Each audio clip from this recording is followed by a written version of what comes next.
Assalamualaikum warahmatullahi wabarakatuh. Selamat datang kembali di channel Rumah Guru. Pada pertemuan kali ini kita akan membahas materi teks laporan hasil observasi. Materi ini biasanya adalah materi yang dipelajari di kelas 10 SMA. Baik, sebelum lanjut menonton, tolong bantuannya untuk menekan tombol like dan subscribe-nya. Adik-adik sekalian, sebelum kita lebih jauh membahas mengenai teks laporan hasil observasi, maka kita harus mengenal terlebih dahulu apa itu kegiatan observasi. Karena sesungguhnya yang ditulis dalam teks laporan hasil observasi adalah hasil dari kegiatan observasi itu sendiri. Ini adalah pengertian dari kegiatan observasi. Untuk itu, coba kita pahami terlebih dahulu pengertian dari kegiatan observasi ini. Kegiatan observasi merupakan kegiatan pengumpulan data atau informasi dengan cara mengamati langsung secara cermat di lapangan atau lokasi, objek atau benda yang diobservasi. Nah, lantas apakah kegiatan observasi itu sama dengan penelitian? Ya, kegiatan observasi itu merupakan bagian daripada kegiatan penelitian. Untuk mendapatkan contoh kegiatan observasi sangat mudah sekali. Kita bisa melihat di YouTube atau di televisi. Banyak sekali kegiatan-kegiatan yang pada dasarnya adalah merupakan kegiatan observasi. Coba adik-adik ingat kembali, ada tidak kegiatan observasi yang ditayangkan di televisi? Ya, silakan adik-adik nanti setelah ini mencarinya kegiatan observasi yang biasanya ditayangkan di televisi. Saya yakin adik-adik sendiri pun bisa melakukan observasi itu. Bahkan mungkin ada yang pernah melakukan kegiatan observasi. Nah, selanjutnya kita akan menghadapi pertanyaan, lantas apa itu teks laporan hasil observasi?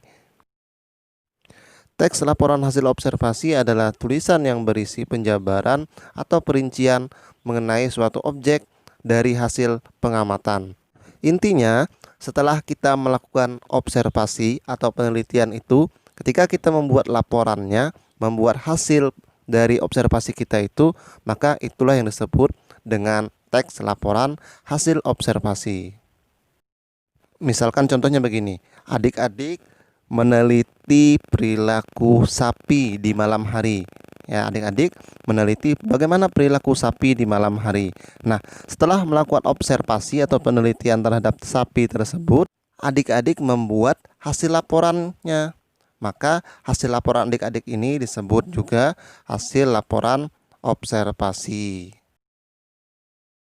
Ketika seseorang akan melakukan observasi, maka ada aspek penting yang harus diperhatikan dalam melakukan observasi tersebut.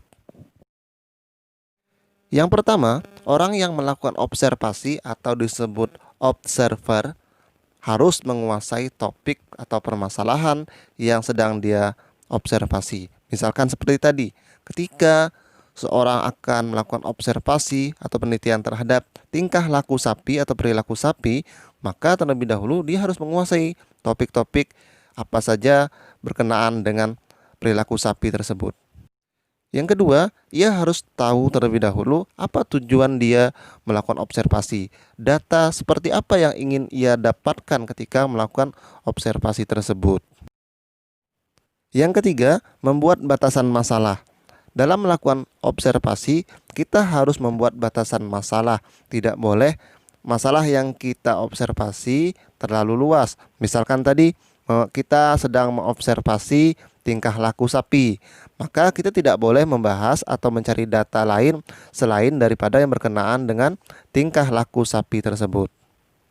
Contoh lain, misalkan di sebuah taman ada banyak tanaman atau tumbuhan dan hewan-hewan, maka saat itu kita akan ingin membuat observasi mengenai tumbuhan-tumbuhan yang ada di taman tersebut. Maka kita berfokus hanya pada tanaman-tanaman yang ada di sana. Tidak boleh kita memasukkan data mengenai jenis-jenis hewan yang ada di taman tersebut. Inilah yang disebut dengan namanya membuat batasan masalah. Kalau terlalu banyak masalah yang Anda buat dalam sebuah observasi, itu namanya Anda membuat masalah. Baik, selanjutnya langkah-langkah yang harus dilakukan ketika kita ingin melakukan sebuah observasi. Yang pertama, kita harus mengetahui terlebih dahulu di mana lokasi kita akan melakukan observasi. Nah, karena observasi ini adalah kegiatan lapangan, maka medan atau lokasi yang akan kita tuju dalam melakukan observasi adalah menjadi hal yang sangat penting untuk diperhatikan. Yang kedua, mencari objek atau narasumber yang sesuai dengan kebutuhan kita. Contohnya seperti tadi, ketika kita akan melakukan observasi atau penelitian mengenai sapi, maka objek yang kita cari tentulah sapi, bukan kambing, bukan domba, bukan kucing. Dan juga narasumber yang kita butuhkan bukan peternak kambing, bukan peternak kucing, tetapi adalah peternak sapi. Yang ketiga, mencatat data yang diperlukan. Nah, seperti yang kita bahas sebelumnya, ketika kita ingin mengamati tingkah laku sapinya, maka yang kita catat adalah yang berkaitan dengan data tingkah laku sapi, bukan data jumlah makan sapi. Yang berikutnya, setelah semua data terkumpulkan, maka kita bisa memilih data sesuai dengan kebutuhan, atau istilahnya kita sortir kembali data yang benar-benar kita butuhkan. Baik adik-adik sekalian, demikianlah pertemuan kita mengenai pengenalan teks observasi dan apa itu kegiatan observasi. Baiklah, pada pertemuan berikutnya kita akan lanjutkan materi mengenai teks laporan hasil observasi, yang mana kita akan lebih fokus benar-benar kepada teks laporan hasil observasinya, baik itu menganalisis isi, struktur, dan ciri kebahasaannya.